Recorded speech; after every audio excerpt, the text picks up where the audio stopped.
mengapa Israel ini ingin betul mengambil Palestina ini? Apa yang ada di Palestina? Apakah di Palestina itu ada emas? Apakah di Palestina itu ada perak? Mengapa mereka bersemangat betul ingin mengambil Palestina ini? Pada tahun 2007, Al-Faqir Abdul Samad, saya menterjemah satu buku berbahasa Arab, judulnya Tarikh Ad-Diyanah Al-Yahudiyah, ditulis oleh seorang ulama daripada Al-Iskandariyah, Mesir. Di situ dia bagi satu jawaban. Kenapa orang Israel itu amat sangat menginginkan Palestina? Rupanya ada seorang bernama Israel. Israel maknanya dua. Isra Abadun. El bahasa Hebrew language, bahasa Ibrani. El artinya Tuhan. Israel artinya hamba Tuhan. Tapi mereka punya makna yang kedua. Israel artinya al-musari' lillah. Al-musari' lillah, orang yang bergulat, orang yang mengalahkan Tuhan. Rupanya Tuhan pernah kalah. Dan ketika Tuhan kalah, lalu Tuhan memberikan hadiah satu petak tanah. Dan tanah itu adalah tanah Palestina menurut mereka. Jadi mereka meyakini bahwa ketika Tuhan dikalahkan oleh Israel, maka hadiahnya adalah bumi Palestina. Itulah kenapa mereka amat sangat ingin mengambil tanah itu. Tapi kita pula, Palestina bagi kita adalah hijrahnya Nabi Muhammad sallallahu alaihi wasallam yang dituliskan dalam Al-Qur'an. A'udzubillahi minasyaitonirrajim. Subhanalladzi asra bi'abdihi lailan minal masjidil haram ilal masjidil aqsa alladzi barakna haulah. Dulu semasa belajar di Al-Azhar ada satu subjek namanya Al-Milal wan Nihal. Al-Milal maknanya aliran-aliran keagamaan, wan Nihal agama-agama. Maka salah satu aliran itu disebut dengan Zion. Zion adalah nama satu bukit yang ada di Palestina. Lalu mereka mengambil nama ini sebagai satu gerakan dunia. Dalam bahasa Arabnya disebut dengan As-Sahyuniyah atau Zionis. Mereka ingin mengembalikan Yahudi ke Palestina. Apa yang membuat mereka ingin? Rupa-rupanya mereka meyakini bahwa mereka menunggu-nunggu seorang lelaki. Lelaki itu bernama Mesyah. Dalam bahasa mereka sebut dengan Mesyah. Dalam bahasa Arabnya adalah Al-Masih. Al-Masih diambil dari kata masaha.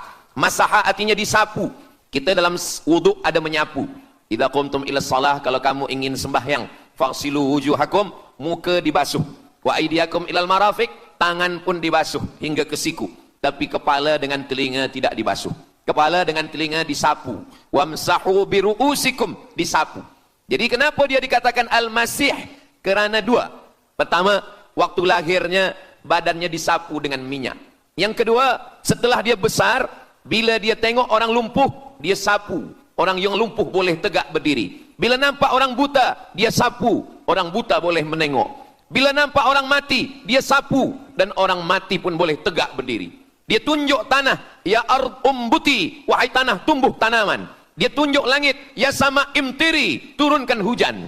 Dia tunjuk orang mati, ya mayyit qum, orang mati tegak berdiri. Maka dia disebut dengan Al-Masih. Tapi Al-Masih ini ada yang original. Itulah dia Al-Masih Isa anak Maryam alaihissalam. Tapi ada Al-Masih satu lagi, macam Isa. Orang Arab bila ada mangkuk, mereka sebut dengan wi'a. Kalau mangkuk ini emas, mereka katakan al-wi'a az-zahabi, mangkuk emas. Tapi kalau mangkuk ini dari perak, tapi dibalur dengan emas, mereka akan mengatakan al-wi'a al-mudajjal. Dia bukan emas, tapi dia nampak macam emas, maka dia namanya mudajjal. Begitu juga dengan Al-Masih ini. Al-Masih yang betul-betul Al-Masih, dia adalah Al-Masih Isa anak Maryam. Tapi ada yang macam Al-Masih, bentuknya macam Al-Masih, macam mukjizat Al-Masih, tapi dia bukan Al-Masih. Itulah dia Al-Masih Ad-Dajjal. Sebenarnya mereka sedang menunggu Al-Masih Ad-Dajjal. Kita pula sebelum salam, kita minta perlindungan kepada Allah dari Al-Masih Ad-Dajjal. Allahumma inni a'udzubika min adzabi jahannam wa min adzabil qabri wa min fitnatil mahya wal mamat wa min syarri fitnatil masihid dajjal. Kita minta tolong pada Allah supaya jauh daripada Dajjal. Mereka menunggu-nunggu Dajjal. Kenapa mereka ingin menunggu Dajjal? Sebab menurut mereka, bila Al-Masih Dajjal ini datang, maka nanti kambing akan berdamai dengan serigala. Semua akan hidup tenang. dan mereka akan menjadi penguasa dunia. Selain daripada Yahudi Israel adalah ghaim. Ghaim adalah keledai tunggangan. Jadi sebenarnya sesiapa saja pun yang bukan Yahudi, dia hanya akan menjadi keledai. Dan mereka ini adalah agama yang juga sebagai suku bangsa, yang juga sebagai sebuah negeri. Kita Islam, agama kita, tapi bangsa kita Melayu. Dan kita tinggal duduk, ada Melayu di Sumatera, ada Melayu di Semenanjung, ada Melayu di Kalimantan, Borneo. Melayu tersebar di beberapa negara. Tapi Yahudi tiga. Yahudi sebagai agama, Yahudi sebagai bangsa, Yahudi sebagai negeri. Mereka ingin mewujudkan ketiga-tiga ini menjadi satu. Kami bangsa Yahudi, kami agama Yahudi, dan kami punya negeri Yahudi. Itulah keinginan mereka. Maka mereka sedang menantikan raja mereka. Raja mereka adalah Al-Masih Ad-Dajjal. Dan Al-Masih Ad-Dajjal ini akan turun kalau syarat-syarat ini mereka penuhi. Kata Syekh Fargallah dalam subjek Al-Milal wan Nihal. Maka yang pertama diminta oleh Al-Masih Ad-Dajjal ini adalah semua Yahudi kembali kepada bumi Israel. Mereka mengatakan itu bumi punya dia dan semua akan kembali. Rupa-rupanya mereka tiada punya negeri. Sama macam nasib orang Kurdi. Kurdi ada di Turki, Kurdi ada di Irak, Kurdi ada di beberapa belahan bumi. Syekh Amin Al-Kurdi, mursyid tarekat Naqsabandiyah di Mesir, orang Kurdi, tapi duduk di Mesir. Syekh Muhammad Said Ramadan Al-Buti, orang Kurdi, tapi duduk di Suriah. Salahuddin Al-Ayyubi, orang Kurdi, tapi dia raja di Mesir. Mereka pun di seluruh dunia ada, tapi mereka tak ada punya negeri. Maka mereka ingin mengambil Palestina, mereka ingin kembali ke negeri yang menurut mereka inilah adalah hadiah daripada Tuhan, kerana Tuhan kalah bertembung, bertarung dengan nenek moyang mereka bernama Israel menurut hikayat mereka. Yang ini semuanya adalah asatirul awalin, hanya dongeng-dongeng nenek moyang mereka zaman silam. Lalu kemudian datanglah Theodor Herzl menghadap kepada Sultan Abdul Hamid, Sultan Turki. Mereka ingin membayar dengan ratusan keping emas. Apa kata Sultan Abdul Hamid? Dulu Palestina itu diambil dengan darah dan nyawa, maka saya tidak akan memberikannya dengan emas. Lalu kemudian apa yang terjadi? Mereka menghalau Sultan Abdul Hamid dengan seorang lelaki bernama Mustafa Kemal Ataturk. Lalu kemudian hilanglah khilafah Islamiyah. Ketika khilafah Islamiyah tahun 1924 ini jatuh, hilang, tumbang, maka ketika itu umat Islam tidak lagi ada pelindung. Dan ketika itulah mereka mengambil Palestina. Mereka merebut, mereka mengambil, seperti yang dikatakan Sayyidina Muhammad sallallahu alaihi wasallam, kamu akan diperebutkan seperti makanan yang ada di atas meja makan. Satu mengambil kakinya, satu merebut kepalanya, satu mengambil dadanya, dan tercabik-cabik, dicakar, dimakan, dipotong. Tak ada satu pun yang peduli. Alhamdulillah, kita malam ini masih peduli. Kita sedang mengajarkan kepada belia-belia, kita sedang mengajarkan kepada pemuda-pemuda Islam. Mudah-mudahan sampai anak cucu kita sampai hari kiamat masih lagi peduli kepada Palestina, insyaAllah. Allahu Akbar. Semua Yahudi kembali ke Palestina. Maka sekarang mereka sudah berkumpul. Berapa jumlah mereka? 9 juta Yahudi sudah berada di Palestina. Itu syarat supaya Al-Masih itu turun. Sebab Al-Masih tidak mahu turun kalau Yahudi-Yahudi ini tidak kembali ke Palestina menurut mereka. Maka Yahudi dari Rusia kembali, Yahudi yang ada dari Amerika kembali semuanya.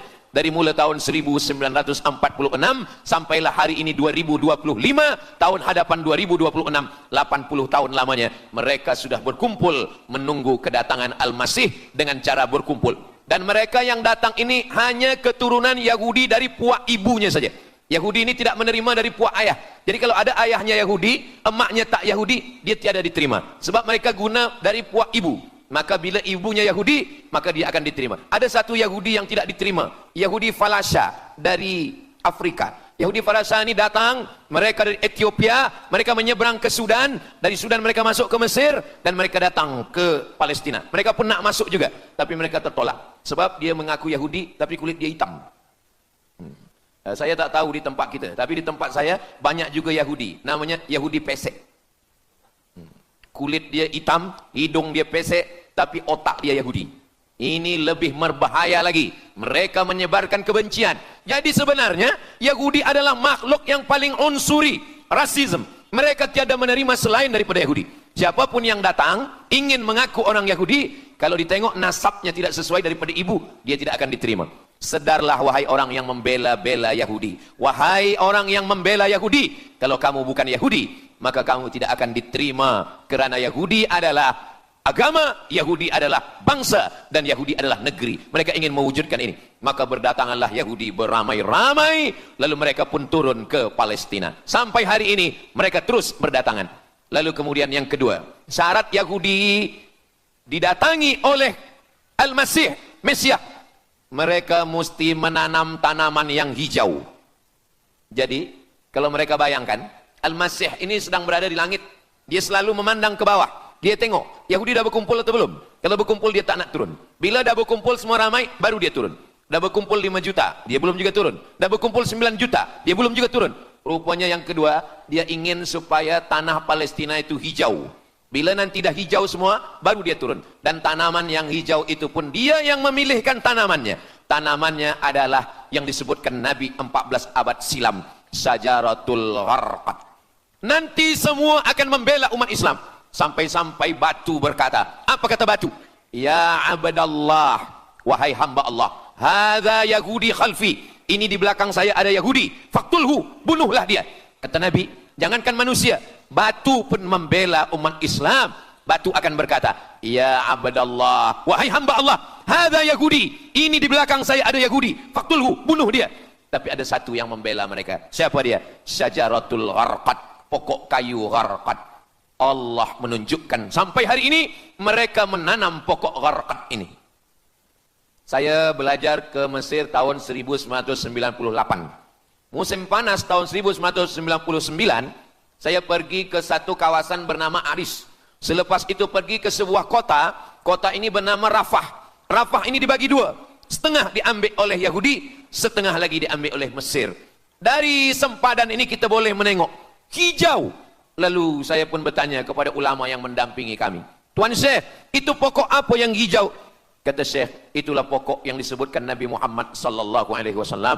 Pokok itu bernama Syajaratul Gharqad, dan mereka memang menanam pokok itu sekarang. Supaya apa? Supaya Al-Masih menengok dari atas, bila dia tengok dah hijau, dia pun akan turun menurut keyakinan Yahudi. Yahudi sudah berkumpul 9 juta orang. Pokok Gharqad sudah ditanam, sudah. Ada lagi. Apa dia? Mesti menghancurkan Babilonia. Babilonia adalah raja yang dulu menghancurkan kerajaan Yahudi. Nama rajanya Nebukadnezar. Nebukadnezar dari Babilonia menghancurkan kerajaan Yahudi. Maka Yahudi ini pendendam. Orang yang paling dendam di atas dunia ini adalah Yahudi. Nebukadnezar sudah lama musnah, tapi dendam mereka kepada Irak sampai hari ini. Babilonia itu adalah Irak. Maka siapapun yang menjadi penguasa, pasti mereka akan perintahkan untuk menghantam Irak. Dari mula George Bush sampailah sekarang, Irak selalu dihantam. Dituduh bahwa Irak ada punya senjata membunuh manusia. Mereka katakan bahawa Saddam Hussein ini ada memiliki senjata yang boleh menghancurkan peradaban manusia. Akhirnya mereka membunuh Saddam Hussein. Apa yang terjadi? Sampai hari ini Saddam Hussein tiada memiliki apapun untuk menghancurkan umat manusia. Jadi sebenarnya adalah ini agenda daripada Yahudi. Mereka ingin menghancurkan Babilonia, dan Babilonia itu adalah Irak pada zaman modern sekarang ini. Setiap penguasa-penguasa pasti menghancurkan Irak, sebab mereka amat sangat benci dan dendam kesumat kepada Irak. Ada buku judulnya Al-Yahud fi Masr, fi Misr, orang Yahudi di Mesir. Lalu kemudian seorang jenderal Yahudi bernama Musa Dayan. Musa Dayan buta matanya sebelah. Lalu Musa Dayan ini meminta kepada Presiden Prancis bernama De Gaulle. Lalu De Gaulle pun menelpon Presiden Mesir bernama Anwar Sadat. Bukunya ada, saya simpan di rumah. Dia katakan bahwa kepada Anwar Sadat, wahai Tuan Presiden Anwar Sadat, ini mami yang ada di Museum Mesir, Kaherah itu sedang sakit. Jadi untuk menyehatkannya mesti dibawa ke Prancis, ke Paris. Lalu disediakanlah pesawat terbang untuk membawa mami ini. Dulu saya pernah dengar tazkirah Ustaz Azhar Idrus, jangan anak panggil mami, sebab mami itu, inilah mami Fir'aun. Mami return. Ini mami ini sakit. maka dia mesti disehatkan, ada bakteri, maka dia mesti disehatkan, dibawa ke Paris, Prancis. Akhirnya diterbangkan pada masa Presiden Anwar Sadat. Dibawa ke hospital, sampai di hospital, rupa-rupanya Jenderal Musa Dayan yang buta sebelah sudah menunggu Mami. Begitu Mami Ramses II, Fir'aun sampai, dia terus meninju muka Mami itu. Kenapa? Sebab dia dendam. Inilah yang dulu menghalau nenek moyang dia dari Mesir. Gila. Yahudi ini adalah orang-orang yang gila. Sampai hari ini, mereka punya dendam yang tak berkesudahan. Sampai Mami yang sudah menjadi kering, kita pun menengoknya biasa-biasa saja. Tapi Musa Dayan melampiaskan dendam kesumat dia sampai pada masa Presiden Anwar Sadat. Yang akhirnya Anwar Sadat pun mati terbunuh, ditembak oleh Khalid Islambuli. Begitulah Allah Subhanahu wa Ta'ala menceritakan saksi sejarah supaya umat Islam faham bagaimana fikiran, bagaimana sakit jiwanya orang-orang Yahudi. Mereka sudah berkumpul di Palestina 9 juta. Tanam-tanaman hijau sudah ditanam. Irak sudah dihantam. Hancur lebur Irak. Apa lagi yang mereka lakukan? Tanah Palestina mesti merah. Tanah Palestina tidak boleh hitam. Tanah Palestina mesti merah. Apa yang membuat tanah Palestina merah? Merah kerana darah budak-budak anak-anak yang tak berdosa dari Palestina. Jadi kalau ada orang yang hari ini terheran-heran, mengapa mereka membunuh budak kecil? Mengapa mereka menjatuhkan bom untuk menghancurkan rumah, membunuh perempuan yang hamil tiada berdosa? Tapi bila orang faham, dia mengerti, sesungguhnya mereka ingin supaya darah anak-anak yang tiada berdosa itu tumpah. Kalau darah itu sudah tumpah, disitulah mereka menantikan supaya Al-Masih, Mesiah itu turun membela. Sebab itu adalah raja di raja mereka. Apa yang terjadi sebenarnya hari ini? Yang terjadi sebenarnya adalah mereka membangun, membina sebuah kerajaan dari khayal, dari fikiran gila. Maka ada seorang yang tidak percaya kepada Allah. Dia atheist, dia tak percaya kepada Tuhan. Namanya Roger Jarroudi. Tapi akhirnya dia dapat hidayah. Dia masuk Islam. Selepas masuk Islam, dia tulis buku bahwa Israel Yahudi mendirikan negara berdasarkan mitologi, berdasarkan khurafat, berdasarkan kisah-kisah bohong, dusta. Tapi mereka percaya dengan dusta itu. Lalu kemudian Roger Jarroudi ditangkap oleh pemerintah Prancis, dimasukkan ke dalam penjara. Bukunya diterjemahkan ke dalam bahasa Arab, diterjemahkan ke dalam bahasa Melayu. Roger Jarroudi, bagaimana orang Yahudi Israel membina kerajaan negara berdasarkan khayal, berdasarkan tipu, berdasarkan dusta, berdasarkan mitologi, berdasarkan asatirul awalin, dongeng-dongeng daripada nenek moyang mereka dulu. Lalu kemudian hari ini kita sudah menengok darah itu sudah tumpah merata-rata di tanah Palestina. Kenapa Al-Masih, Mesiah belum juga turun? Kenapa belum datang juga Mesiah yang mereka tunggu itu? Rupanya ada syarat lagi yang belum. Apa dia? Mereka mesti membina satu yang disebut dengan Haikal Sulaiman, Temple of King Solomon. Mereka meyakini bahwa raja mereka adalah Solomon dan dia ada sebuah kuil yang mereka sebut, mereka tulis bukunya Temple of King Solomon. Di mana letaknya? Letaknya adalah di atas Al-Masjidil Aqsa. Mereka ingin menghancurkan Al-Masjidil Aqsa, diratakan dengan tanah. Nanti mereka akan bina Temple of King Solomon. Selepas itu mereka siapkan satu kerusi singgasana.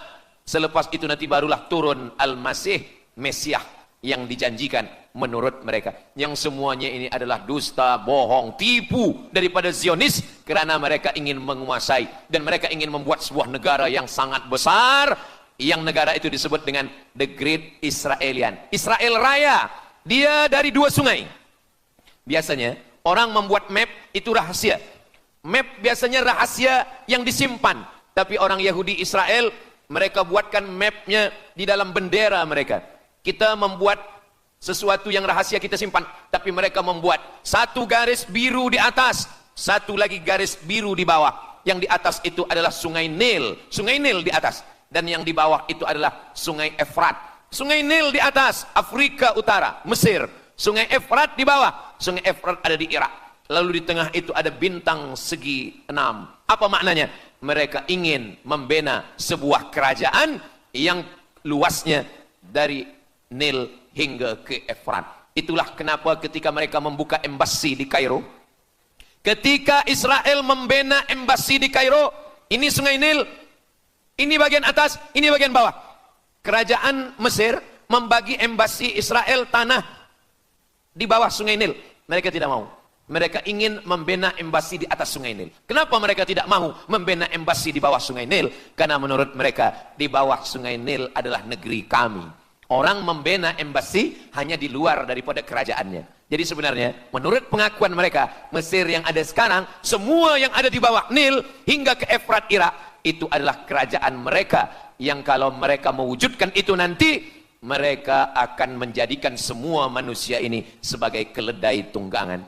Alhamdulillah, itu disampaikan oleh Syekh Fargallah. Lalu kemudian kami membacanya, mempelajarinya, beliau bacakan di kelas, dan hari ini saya amat sangat bersenang hati. Tapi kita tetap susah hati dengan Palestina. Saya merasa senang hati sebab saya boleh menyampaikannya kepada para belia pemuda muslimin muslimat yang hadir malam ini. Macam mana suara saya, jelas tak jelas? Jelas. Yang saya sampaikan ini boleh faham? Alhamdulillah. Yang tak faham, nanti faham sendiri insyaAllah. Begitulah Allah Subhanahu wa taala.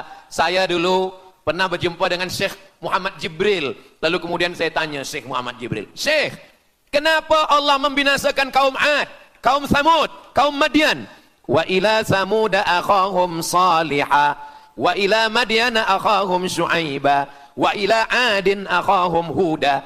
Madian, Thamud, Ad, semuanya musnah. Iram dzatil imad. Iram, hilang semuanya. Tapi kenapa Yahudi ini masih ada sekarang? Kenapa Allah tak musnahkan? Kata Syekh Muhammad Jibril, Allah Maha Kuasa untuk memusnahkan Yahudi, Israel. Senang saja bagi Allah. Innama amruhu idza arada syai'an ayyakula lahu kun fayakun. Yahudi Israel mati semua rata dengan tanah. Satu jeritan malaikat mati mereka semua. Allah goncangkan bumi, habis mereka ditelan bumi. Ya bunayya, wahai anakku, kalaulah Israel Yahudi ini mati, lalu kamu masuk surga dengan apa, kata dia. Sebenarnya Allah masih menyisakan Yahudi ini supaya kita berjuang. Sekarang ada umat Islam yang amat sangat lemah. Dia bukannya ikut berjuang, tapi melemahkan perjuangan orang. Bila ada umat Islam yang berkumpul beramai-ramai, solidariti tentang Palestina, dia berkata, katanya Allah Maha Kuasa, kenapa Allah tak binasakan? Dulu, arsalna alaihim tayran ababil. Datang burung ababil. Tarmihim bi'ijaratin min sijil. Mana ababil sekarang? Kenapa Allah tak kirimkan ababil? Saya pun pernah tanyakan ini kepada masyayikh. Syekh, kenapa Allah tak kirimkan ababil? Dulu, ketika Abdul Muttalib memegang kunci Ka'bah, masa itu tak ada orang beriman. Abdul Muttalib bersendirian. Lalu kemudian dia datang ke Ka'bah. Dia letakkan kunci itu. Ya Allah, inna lihadzal baiti rabban yahmih. Saya sendiri seorang saja. Saya tak sanggup untuk menolong Ka'bah. Inna lihadzal baiti rabban yahmih. Ka'bah ini ada pemiliknya. Ka'bah ini ada pelindungnya. Allah akan melindungi. Itulah mengapa Allah mengirimkan alam tara kaifa fa'ala rabbuka bi ashabil fil alam yaj'al kaidahum fi tadlil. Kenapa Allah kirimkan tayran ababil? Karena tidak ada orang beriman, hanya Abdul Muttalib sendiri. Tapi sekarang 2 miliar orang beriman yang bersyahadat asyhadu an la ilaha illallah wa asyhadu anna muhammadan rasulullah. Itulah kenapa Allah tidak mengirimkan tayran ababil. Itulah kenapa Allah tidak membuatkan goncangan. Itulah kenapa. Tapi sedikit banyak Allah mulai menurunkan pertolongannya. Kalau sudah datang pertolongan Allah Subhanahu wa taala, idza jaa nasrullah, kalau sudah datang pertolongan Allah, idza jaa nasrullah wal fath, kemenangan. Wa ra'aitan nasa yadkhuluna fi dinillahi afwaja. Insyaallah, alaysa subuhu biqarib. Subuh tak lama lagi. Pertolongan Allah pasti datang. Nasrum minallah wa fathun qarib. Hasbunallah wa ni'mal wakil. Ni'mal maula wa ni'man nasir. Wala haula wala quwata illa billahil aliyil azim. Kalau kita seorang cikgu, kalau kita seorang ulama, sampaikanlah kepada umat. Sebagai seorang ayah, sampaikan kepada anak. Sebagai seorang ahli keluarga, kita mesti ingatkan, buatkan baju dengan lambang, simbol, bendera penderitaan Palestina. Kalau kita menonton dengan keluarga di rumah, tontonkan bagaimana penderitaan anak-anak di Palestina. Saya di rumah ada gambar besar, gambar Palestina. Sehingga setiap kali tamu datang, kita bercerita, dia tanya, ini gambar apa nih Ustaz? Inilah gambar saudara kita yang sedang teraniaya di Palestina. Malam ini kita guna sorban, kita pakai sorban yang mengingatkan kita kepada Palestina. Apapun yang kita lakukan, jangan lupa menyampaikan khutbah Jumat, kunut nazilah, Allahumma ansuril Islam wal muslimina fi Palestina. Silahul mu'min, ad-du'a silahul mu'min. Kalau kita tiada senjata lagi, maka sesungguhnya doa, man lam yahtam bi amril muslimin, siapa yang tak peduli kepada penderitaan saudaranya di Palestin, falaisa minhum, dia tidak diakui sebagai umat Nabi Muhammad sallallahu alaihi wasallam. Orang beriman bukan setakat sembahyang subuh, zuhur, asar, maghrib, isya. Orang beriman bukan setakat ditengok berapa kali dia ke Baitullah haji dan umrah, tapi orang beriman bagaimana perasaan dia kepada saudaranya. Maka kata Nabi SAW, la yu'minu ahadukum, kamu tidak beriman, kalaupun kamu beriman, belum sempurna, hatta yuhibba li akhi, sampai engkau sayang kepada saudaramu. Ma yuhibbu li nafsih, sayang kepada saudara seperti sayang pada diri sendiri. Kalau anak saudara kita di Palestina teraniaya, kita lebih teraniaya. Kalau pipi kita dicubit sakit, begitu juga dengan saudara kita di Palestina. Kita memang hidup pada zaman yang susah, yang payah. Beruntunglah datuk nenek moyang kita 100 tahun yang lampau. Mereka selamat dari fitnah ini. Tapi kita pun tak boleh mengutuk nasib. Mengapa saya hidup sekarang? Kenapa kami hidup tahun 1447 ini ya Allah? Tentu ada hikmahnya. Allah hidupkan kita hari ini. Kenapa saya tak hidup zaman Nabi? Kalau ada pemuda belia sekarang datang kepada Ustaz Abdul Somad. Ustaz Somad, kenapa saya tak hidup zaman Nabi? Kalau saya hidup zaman Nabi mungkin saya baik. Kamu yang komplain kepada Allah, kalau kamu hidup zaman Nabi mungkin tidak ikut Nabi, ikut Abu Lahab, ikut Abu Jahal. Kita dihidupkan Allah hari ini, kita masih bersama dengan guru kita, Al-Fadhil Ustaz Azhar Idrus. Kita masih bersama dengan orang-orang baik, orang mulia. Alaikum bil jamaah. Kata Nabi SAW, man syadza syadza finnar, jangan bersendirian, sendirian masuk neraka. Kita mesti berjamaah. Alhamdulillah, yang ada kuasa dengan kuasanya, yang ada fatwa dengan fatwanya, yang ada ilmu dengan ilmunya. Bagi penuntut-penuntut, pelajar-pelajar, tonton, buat video, buat apapun yang boleh kita buat, share, gambar, semuanya itu ada tanggung jawab kita di hadapan Allah Subhanahu wa taala. Kullukum ra'in, setiap kamu pemimpin, hadap ke Baitul Maqdis 17 hingga 18 bulan. Sampai akhirnya pada bulan Sya'ban turun ayat, qad nara taqalluba wajhika fis sama', kami menengok wajah engkau menghadap ke arah langit. Fawalli wajhaka syatral masjidil haram, hadapkanlah wajahmu ke arah Masjidil Haram. Lalu Nabi pun menghadap ke arah Masjidil Haram. Selepas itu sahabat datang beramai-ramai menjumpai Nabi Muhammad SAW. Ya Rasulullah, bagaimana saudara kami yang sembahyang, yang solat 16 bulan, 17 bulan, 18 bulan, dia menghadap ke Palestina. Apakah solatnya diterima Allah? Turun ayat, wa ma kana Allahu liyudhi'a imanahum. Tafsirnya, wa ma kana Allahu liyudhi'a salatahum. Allah tidak menyia-nyiakan sembahyang mereka. Allah tidak menyia-nyiakan solat mereka. Sembahyang mereka yang dulu menghadap ke Baitul Maqdis diterima Allah atau tidak, itu yang mereka cemaskan, itu yang mereka khawatirkan. Sembahyang yang 18 bulan itu yang mereka takutkan. Bagaimana kita sekarang? Bagaimana sembahyang saudara kita? Bagaimana puasa mereka? Bagaimana musim sejuk? Mereka sejuk. Bagaimana mereka tak boleh makan, tak boleh minum? Kalau kita sudah berbuat di luar kemampuan kita, kita tidak akan dituntut di hadapan Allah. La yukallifullahu nafsan illa wus'aha. Mudah-mudahan apa yang kita lakukan malam ini, kita bangkitkan semangat jamaah. Selemah-lemahnya adalah doa. Selemah-lemah kekuatan orang beriman adalah melafazkan doa kepada Allah supaya Allah memberikan pertolongan. Tak ada yang susah bagi Allah Subhanahu wa taala. Itulah yang boleh Al-Fakir sampaikan pada malam hari ini, solidariti kita tentang Palestina. Mudah-mudahan ada manfaatnya. Banyak cakap kata yang tak berkenan di hati, menyinggung perasaan. Saya memohon maaf, beribu-ribu maaf. Mudah-mudahan yang kita lakukan malam ini diridhoi Allah Subhanahu wa taala dan boleh kita bawa bekal menghadap Allah. Bila kita mati ditanya oleh Allah, inilah jawaban kita. Kami sudah berkumpul, kami sudah bangkitkan semangat, kami sudah berdoa, kami sudah menjelaskan bagaimana jahatnya Yahudi di Palestina. Akhirnya saya tutup dengan pantun penutup, menangkap puyuh di Bukit Selasih. Thank you dan terima kasih. Aku qauli hadza astaghfirullah li wa lakum. Allahu akbar. Allahu akbar. Allahu akbar. Sallu ala Nabi Muhammad. Allahumma salli ala sayyidina Muhammad wa ala ali sayyidina Muhammad.